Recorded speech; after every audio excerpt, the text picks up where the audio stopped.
우시야 왕이 죽던 해에 내가 본즉 주께서 높이 들린 보좌에 앉으셨는데 그의 옷자락은 성전에 가득하였고 스랍들이 모시고 섰는데 각기 6날개가 있어 그 둘로는 자기의 얼굴을 가리었고 그 둘로는 자기의 발을 가리었고 그 둘로는 날며 서로 불러 이르되 거룩하다 거룩하다 거룩하다 만군의 여호와여 그의 영광이 온 땅에 충만하도다 하더라. 이같이 화답하는 자의 소리로 말미암아 문지방에 터가 요동하며 성전에 연기가 충만한지라. 그때에 내가 말하되 화로다 나여 망하게 되었도다. 나는 입술이 부정한 사람이요 나는 입술이 부정한 백성 중에 거주하면서 만군의 여호와이신 왕을 배웠음이로다 하였더라. 그때 그 스랍 중에 하나가 부젓가락으로 제단에서 집은 바 핀 숯을 손에 가지고 내게로 날아와서 그것을 내 입술에 대며 이르되 보라 이것이 내 입에 닿았으니 내 악이 제하여졌고 내 죄가 사하여졌느니라 하더라. 내가 또 주의 목소리를 들으니 주께서 이르시되 내가 누구를 보내며 누가 우리를 위하여 갈까 하시니 그때 내가 이르되 내가 여기 있나이다 나를 보내소서 하였더니 여호와께서 이르시되 가서 이 백성에게 이르기를 너희가 듣기는 들어도 깨닫지 못할 것이요 보기는 보아도 알지 못하리라 하여 이 백성의 마음을 둔하게 하며 그들의 귀가 막히고 그들의 눈이 감기게 하라. 염려하건대 그들이 눈으로 보고 귀로 듣고 마음으로 깨닫고 다시 돌아와 고침을 받을까 하노라 하시기로 내가 이르되 주여 어느 때까지니까 하였더니 주께서 대답하시되 성읍들은 황폐하여 주민이 없으며 가옥들에는 사람이 없고 이 토지는 황폐하게 되며 여호와께서 사람들을 멀리 옮기셔서 이 땅 가운데 황폐한 곳이 많을 때까지니라.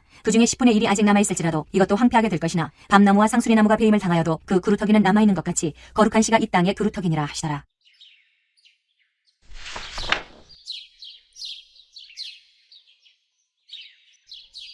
여러분, 만약 여러분이 하나님을 두 눈으로 만나 배운다면 어떤 느낌이 들 것 같습니까? 한마디로 그 감정을 표현하기가 어려운 것 같아요.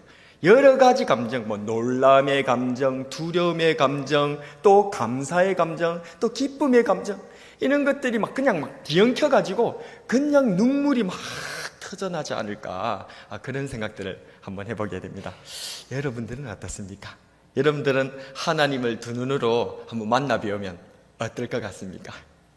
오늘 이 본문을 읽어보시면 바로 이사야 선지자가 하나님을 만나 배우는 장면이 기록되어 있습니다. 그렇다면 오늘 이사야 선지자가 만난 거룩하신 하나님은 어떤 분일 것 같습니까? 첫 번째로 모든 만물을 다스리시는 분이십니다. 1절에서 4절 같이 한번 읽어보겠습니다.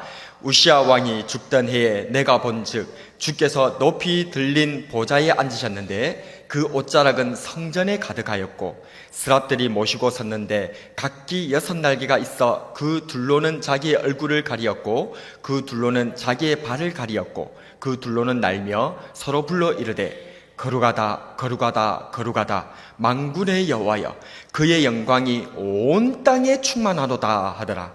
이같이 화답하는 자의 소리로 말미암아 문지방의 터가 요동하며 성전에 연기가 충만한지라. 아멘. 1절에 보면 이사야 선지자가 우리 하나님을 만나 배우는 때가 기록되어 있는데 바로 우시야 왕이 죽던 해다라고 밝히고 있습니다. 우시야 왕은 유다의 제10대 왕으로서 여호와 보시기에 옳은 일을 많이 한 사람입니다. 특히 그는 블레셋 사람, 아라비아 사람, 암몬 사람, 마온 사람과 대항하여 용감히 싸웠던 인물이었고요. 주요 도시의 성벽인 갓, 야브네 그리고 아스토성을 멸망시키고 주중에 연안을 따라서 도시를 세우기도 했고요. 군사 여지로 엘롯을 재건축하는 등 군대를 최신 무기로 준비시켰던, 그러니까 이 유다 나라를 다윗 왕과 솔로몬 왕에 이어서 황금기를 이끌어 나갔던 강대국으로 만들었던 인물, 그 왕이 바로 이 우시야 왕입니다. 대단한 왕이지 않습니까? 그러다 보니 이 우시야 왕, 이 강력한 왕, 유다 나라를 황금기로 이끌었던 이 위대한 왕이 죽어버린 거예요. 희망이 꺼졌다 그 말입니다. 그래서 온 국민과 유다 백성들과 이 이사야 선지자가 얼마나 절망했겠습니까? 이 유다 나라는요, 지리적으로 보시면 우리나라하고 굉장히 비슷하거든요. 우리나라도 어떻습니까? 강대국에게 둘러싸여져 있잖아요.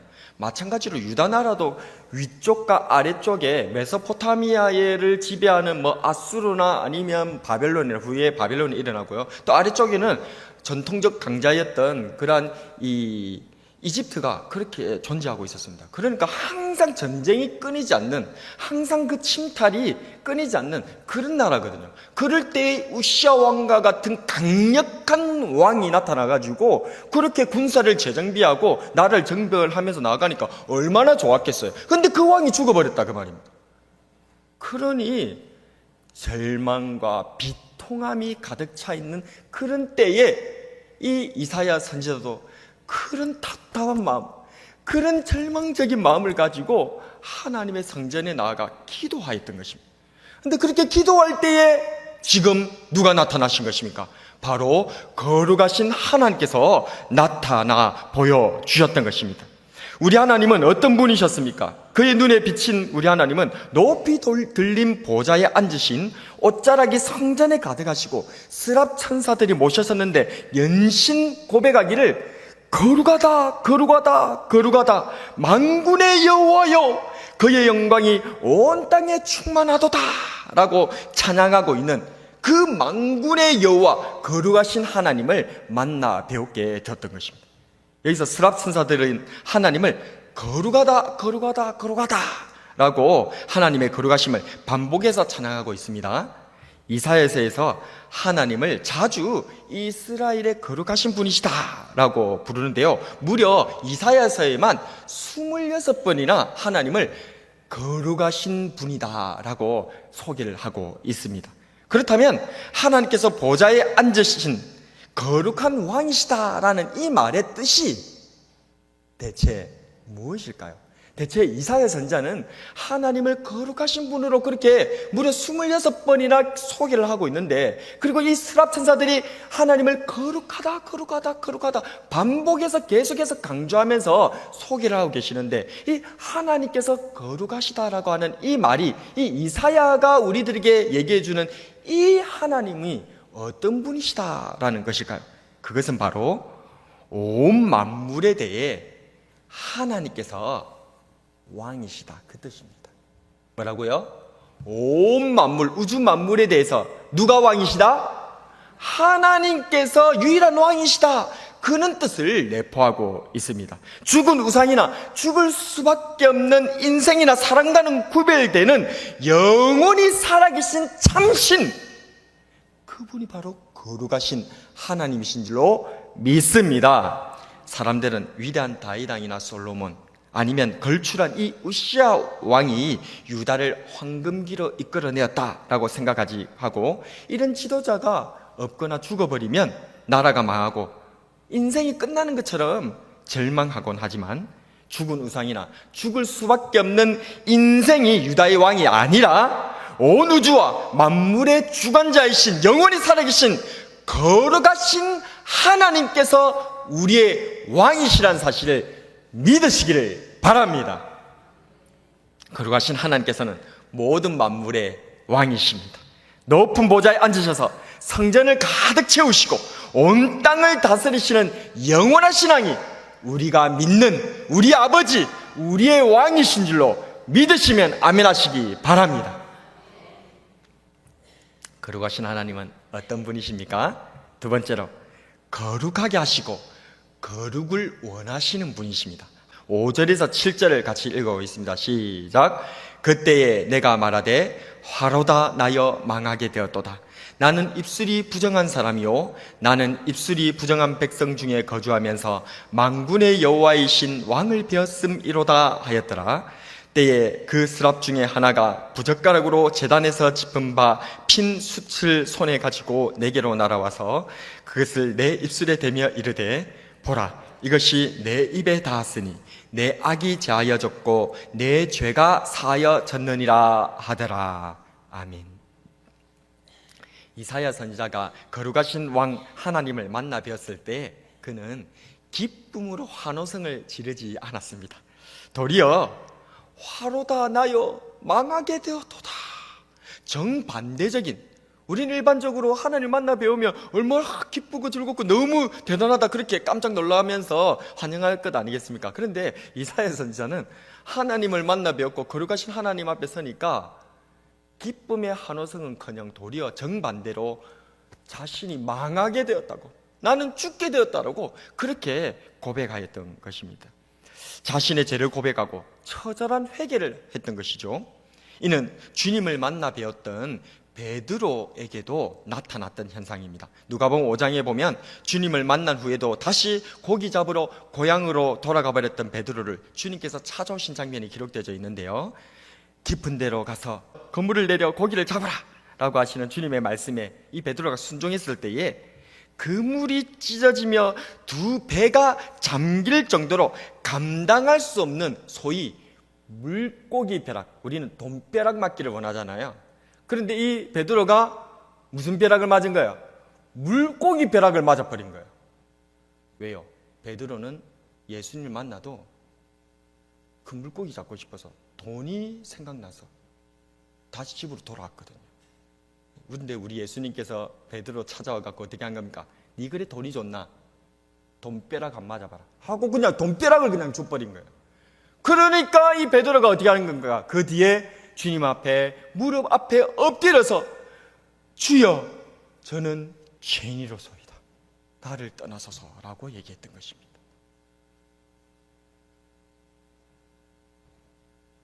베드로는 기쁨과 감격으로 주님을 만나 배운 것이 아닙니다. 도리어 두려움과 그 경외하심 앞에서 그냥 자연적으로 무릎이 꿇어지면서 자기가 죄인이라는 사실을 깨닫게 된 것입니다. 얼마나 나는 속물인가? 예수님을 따라가면서 나는 얼마나 죄인인가? 돈이 좋아서 이렇게 돈 따라 나가버렸던, 예수님을 버리고 그렇게 나가버렸던 나에게 우리 예수님께서 찾아오셨을 때 이 위대하신 예수님의 정체를 조금 맛보았을 때 그 앞에서 그냥 그는 엎드려져 버리고 회개하며 처절하게 주님 앞에 나아갔던 것입니다. 우리도 거룩하신 하나님을 만나 배웠게 되면 이처럼 회개하게 되는 줄로 믿으시기를 바랍니다. 이사야 선지자도 베드로 사도도 인격적으로 주님을 만나 배웠을 때에 진실된 회개가 나왔던 것이죠. 거룩하신 하나님을 만나 뵙게 된 이사야 선지자는 탄식하며 회개하였고 그때 천사 중 하나가 제단에서 핀 숯을 가져다가 그의 입술에 댑니다. 그 후 이사야 선지자는 제사함을 받고는 거룩함을 회복하게 되었습니다. 이처럼 거룩하신 하나님께서는 주의 백성들을 거룩하게 하십니다. 과거 이사야 선지자에게 제단에 핀 숯으로 그를 거룩하게 만드셨던 하나님께서 오늘날에는 우리들에게 우리 구주 예수 그리스도 풀무불에 단련한 빛난 주석 같으신 우리 예수님으로 인하여서 저와 여러분들이 거룩하게 정결하게 바뀌어지게 되는 줄로 믿습니다. 우리를 거룩히 하신 하나님께서는 또한 우리들에게 거룩을 요구하십니다. 특히 구약성경 레위기에는 이 점이 강조되었던 것을 우리는 기억할 수 있어야 할 것입니다. 내가 거룩하니 너희도 거룩할지어다. 이 말씀은 레위기에서 반복해서 말씀하셨고 또한 베드로전서 1장 16절에도 또 이 말씀을 인용해서 우리 하나님께서 거룩하시기 때문에 우리도 거룩해야 될 것을 요청하고 있다는 것입니다. 왜 우리 하나님께서는 이처럼 우리 주의 백성들에게 하나님의 귀한 아들과 딸들인 저와 여러분들에게 거룩을 요구하고 계시는 것일까요? 그것은 하나님께서 거룩하시기 때문에 거룩하신 하나님을 만나 배웠고 거룩하신 하나님과 교제하기 위해서는 우리도 거룩해야만 하나님을 만나 배울 수 있기 때문이었던 것입니다. 하나님께서는 우리와 교제하기를 원하십니다. 고린도전서 1장 9절에 보면 너희를 불러 그의 아들 예수 그리스도로 우리 주와 더불어 교제하게 하시는 하나님은 미쁘시도다. 하나님께서 거룩하시기에 거룩하신 하나님과 교제하려면 우리 구주 예수님의 십자가 안에서 저와 여러분도 거룩해져야 되는 줄로 믿습니다. 이러한 거룩한 길은 그저 우리를 힘들게 하고 어렵게 하고 불편하게 하는 그런 길이 아닙니다. 도리어 우리를 살게 하는 생명이요 축복의 길인 줄로 믿습니다. 이를 이사야 35장 8절과 10절에서는 이렇게 표현하고 있습니다. 거기 대로가 있어 그 길을 거룩한 길이라 이끄는 바 되리니 깨끗이 못한 자는 지나지 못하겠고 오직 구속함을 입은 자들을 위하여 있게 될 것이라. 우매한 행위는 그 길로 다니지 못할 것이며 여호와의 속량함을 받은 자들이 돌아오되 노래하며 시온에 이르러 그들의 머리 위에 영영한 희락을 띠고 기쁨과 즐거움을 얻으리니 슬픔과 탄식이 사라지리로다. 아멘. 거룩한 하나님께 거룩함을 입어 거룩한 길로 들어서게 된 사람들의 복은 무엇입니까? 첫 번째로 깨끗하게 되고, 따라갈까요? 깨끗하게 되고, 두 번째로 회복해 되며, 세 번째로 영영한 희락과 기쁨과 즐거움으로, 따라합니다, 노래하게 될 줄로 믿습니다. 아멘. 이렇게 우리 하나님, 거룩하신 하나님 안에서 거룩한 길로 가는 것은 그냥 우리에게 어렵고 힘든 길, 우리를 아프게 하고 힘들게 하려고 하나님께서 요청하시는 것이 아니다, 그런 말입니다. 생명을 주시고 복을 주시고 또한 우리들이 살아갈 수 있도록 하는 놀란 은혜가 이 거룩한 길에 있는 줄로 믿으시기를 바랍니다. 우리를 거룩으로 초청하시는 하나님 앞에서 회개로, 말씀과 기도로 거룩한 길을 걸어가시는 저와 여러분이 되기를 바랍니다. 거룩하신 하나님은 어떤 분이십니까? 마지막으로 사명자로 세우셔서 동력자로 부르시는 분이십니다. 8절에서 9절 같이 읽어보겠습니다. 시작. 내가 또 주의 목소리를 들으니 주께서 이르시되 내가 누구를 보내며 누가 우리를 위하여 갈꼬. 그때 내가 이르되 내가 여기 있나이다 나를 보내소서 하였더니 여호와께서 이르시되 가서 이 백성에게 이르기를 너희가 듣기는 들어도 깨닫지 못할 것이요 보기는 보아도 알지 못하리라 하여. 아멘. 우리는 하나님을 만나 뵙는 것을 종종 오해하곤 합니다. 마치 램프의 요정 진이 아시죠?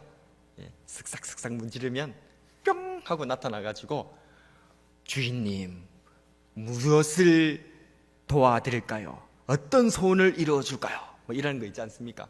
그런 것처럼 우리 하나님을 만나 뵈면 그냥 내 소원이 뚝딱 이루어지는 램프의 요정 진이 부리는 것처럼 그렇게 오해하는 경우가 종종 있다는 것입니다. 그런데 우리 하나님을 만나 뵈었던 이 이사야 선지자 보십시오. 제단에서 핀 숯으로 거룩하게 되어 하나님의 음성을 들었을 때에 그에게 들려온 하나님의 말씀은 어떤 내용이었습니까? 그것은 바로 내가 누구를 보내며 누가 우리를 위하여 갈꼬. 내가 누구를 보내며 누가 우리를 위하여 갈꼬. 그 전까지 거룩하신 하나님을 알지 못한 채 그냥 죄 가운데 빠져서 살아갔던 인생이었던 이사야 선지자는 이런 하나님의 음성을 듣지 못했어요. 그런데 제단에 핀 숯으로 인하여서 정결케 되어지고 죄가 사함을 받고 하나님처럼 거룩하게 되어졌을 때에 그때서야 귀가 열려지고 마음이 열려져서 하나님을 만나 뵙게 됐을 때에 그 하나님께서 하시는 음성은 바로 탄식이었던 것입니다. 하나님은 탄식하고 계셨던 것입니다. 내가 누구를 보내며 누가 우리를 위하여 갈고. 그렇습니다. 우리 하나님께서는 탄식하고 계셨습니다. 죽어가는 하나님의 백성, 하나님의 아들, 딸들을 보면서 하나님을 대신해서 아버지를 대신하여서 저 아들과 딸 죽어가는 저들을 구원할 그 한 사람의 예배자를 찾고 계셨다는 것입니다. 이러한 하나님 아버지의 마음은 우리 구주 예수님의 마음이시기도 하십니다. 마태복음 9장 36절에서 38절에 보면 무리를 보시고 불쌍히 여기시니 이는 그들이 목자 없는 양과 같이 고생하며 기진함이라. 이에 제자들에게 이르시되 추수할 것은 많되 일꾼이 적으니 그러므로 추수하는 주인에게 청하여 추수할 일꾼을 보내어 주소서 하라 하시니라. 아멘. 우리 아버지 하나님의 마음도 우리 구주 예수 그리스도의 마음도 이런 죽어가는 저 영혼들을 향한 안타까워하는 마음, 불쌍히 여기는 마음, 그래서 탄식하는 그런 신음으로 내가 누구를 보내며 누가 대체 우리를 위하여 갈꼬 라고 하시는 음성이라는 것입니다. 주님께서는 이처럼 한 사람의 예배자를 찾고 계십니다. 주님께서 찾으시는 한 사람의 예배자가 저와 여러분이 되기를 축복합니다. 또한 우리 예배자를 통해서 주님께서는 또 다른 예배자를 세우시기를 원하시는 것입니다. 우리를 통해 또 다른 예배자를 세우시기를 원하시는 주님 앞에서 우리 모두도 이 이사야 선지자와 같이 고백할 수 있었으면 정말 좋겠습니다. 한번 가슴에 손을 얹고 우리 하나님 앞에 한번 고백해 봅시다. 내가 여기 있나이다. 나를 보내소서. 한 번만 더 정말 진심을 담아서 해볼까요? 시작. 내가 여기 있나이다. 나를 보내소서. 아멘. 예배자로 부르시는 우리 하나님 앞에서 내가 먼저 예배자가 되고 또한 나로 말미암아 또 다른 예배자를 세워나가시는 저와 여러분이 되기를 바랍니다. 하나님께 예배자를 세우는 이 사명, 복음 전파, 제자 삼기의 이 사명은 영광스러우면서도 또한 부담스러운 것이 사실입니다. 이사야 선지자도 그랬습니다. 이사야 선지자가 전한 말씀은 크게 두 가지인데요. 첫 번째는 죄악으로 부패한 유다에게 하나님의 심판을 선포하는 내용이었습니다. 축복의 말씀 전하는 것도 우리가 참 어려운데 심판을 얘기를 한다는 것이 얼마나 껄끄럽고 얼마나 어려운 일입니까? 그냥 인간관계를 포기하는 것이나 다를 바 없습니다. 그냥 왕따, 외톨이를 자처하는 것과 다름이 없는 그런 말씀이죠. 심판을 선포하는 것. 또 이사야 선지자는 두 번째로 구원을 선포해서 남은 자를 하나님께로 불러 모으는 메시지를 전했습니다. 13절 말씀 같이 한번 읽어보도록 할까요? 13절입니다. 시작. 그 중에 10분의 1이 아직 남아 있을지라도 이것도 황폐하게 될 것이나 밤나무, 상수리 나무가 뱀을 당하여도 그 그루터기는 남아있는 것 같이 거룩한 씨가 이 땅에 그루터기니라 하시더라. 아멘. 비록 하나님의 심판으로 인해서 우리들의 이 인생들의 죄로 인해서 10분의 1도 채 남지 않았다 할지라도 마치 베어버린 나무 밑둥, 조금 남은 그 그루터기 같이 남아있다 할지라도 복음을 듣고 돌아오는 사람들은 하나님의 생명을 담은 거룩한 씨가 되어 그들로 말미암아 이 땅에 다시 하나님의 생명이 전파되게 될 줄로 믿으시기를 바랍니다. 이를 요한복음 12장 24절에서 우리 예수님께서는 이렇게 표현하셨습니다. 한 알의 밀이 땅에 떨어져 죽지 않으면 한 알 그대로 있고 죽으면 많은 열매를 맺느니라. 아멘. 다니엘 선지자에게 우리 그리스도 예수님께서 나타나셔서 또 이와 비슷한 말씀을 해주셨습니다. 다니엘 12장 3절에서 같이 한번 읽어볼까요? 시작. 많은 사람을 옳은 대로 돌아오게 한 자는 별과 같이 영원토록 빛나리라. 아멘. 내가 누구를 보내며 누가 우리를 위하여 갈고 탄식하시는 주님의 음성을 들으시고 제가 여기 있나이다, 저를 보내어 주시옵소서 라고 이사야 선지자와 같이 용기 있게 우리 하나님 앞에 고백하면서 응답해 나아가는 저와 여러분이 되기를 축복합니다. 말씀을 정리하겠습니다. 이사야 선지자가 만나뵌 거룩하신 하나님은 어떤 분이십니까? 첫 번째로 모든 만물을 다스리시는 진정한 왕, 영원하신 왕이신 줄로 믿습니다. 두 번째로 거룩하게 하시고 또한 우리에게 거룩을 요구하시는, 기대하시는 하나님이십니다. 마지막으로 우리 하나님은 우리를 사명자로 세우셔서 동력자로 부르시는, 그래서 우리가 예배자가 되고 또한 또 다른 예배자를 세워나가는 그러한 주님의 백성으로 우리를 부르시는 분이시라는 사실을 믿으시기를 바랍니다. 거룩하셔서 만물을 다스리시는 하나님 앞에서 우리도 거룩한 사명자가 되고 영광스러운 하나님의 동력자가 됩시다.